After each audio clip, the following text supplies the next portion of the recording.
Hi, James Melendez, James the Wine Guy, here to share and celebrate this wine with you today. This is called Miloš. This particular bottle is called Stagnum from the Pelješac Peninsula, Plavac Mali, and this is a 2005 vintage, 14.3% alcohol content.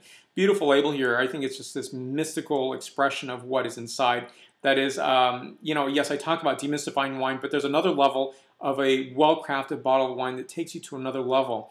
And I think this bottle is successful in doing that. And, sometimes I really look towards the label to give that kind of evocative image because it certainly works in many examples in many instances. So Plavac Mali is a combination of two grapes. That is, it's a descendant of crjelanik kastelanski, which is Zinfandel and Dobricic. Both of these wine varietals are indigenous to Croatia. Now for me, and I just want to show you and share with you the hillsides of where these grapes are planted and grown. So the Pelješac is in southern Croatia.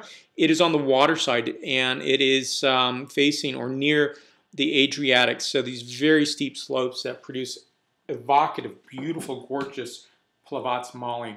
Now I like to think and harken back in terms of when you think of Cabernet Sauvignon, when you're tasting a Cabernet Sauvignon, most people don't say, though it is related to, it descends from Cabernet Franc and Sauvignon Blanc, but there are no components in it, and at least in my opinion, there are some people who claim that you can definitely taste the Sauvignon Blanc in the Cabernet Sauvignon. I think that's it's a mistake to say so.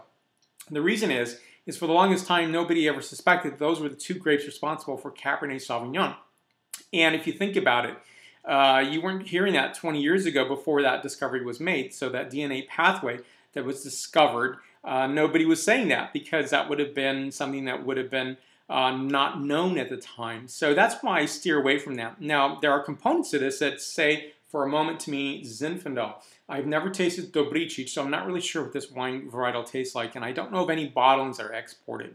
Now, for me, I think it's a really great way of saying, on a first moment, first basis of trying this, for example, you might say, oh, it's somewhat like a Zinfandel, but then the flavor characteristics on this wine really go in another direction. And I think that's the beautiful quality of lineages of wine varietals, is wherever they descend from doesn't necessarily mean that that's what those wine grape varietals are. Otherwise, they wouldn't be another varietal. And I think that's a really wonderful thing. So on this wine, I did a pre-tasting on this, and really what I noted from this wine is it's gorgeously developed, a profound sense of earth and delicateness.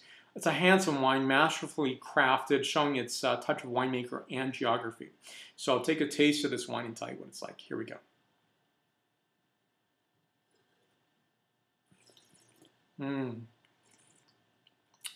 So what you want to do on this wine is just really take a micro amount on your tongue. Let it suspend for a moment because you're going to get the pulsing of the notes in this wine. So I'm getting notes of Acai, northerly fruits of Tayberry, which I absolutely think is an absolute great definitive descriptor for this wine. Roasted game, a delicate hint of porcini mushroom, rose petal, lavender, eucalyptus, and fennel. I give this wine a 9.3 out of my 10.0 scale. For more wine reviews, please go to jamesthewineguy.com. Please subscribe to my videos on YouTube, Facebook, Twitter, Vimeo, Google+, Pinterest. Salud.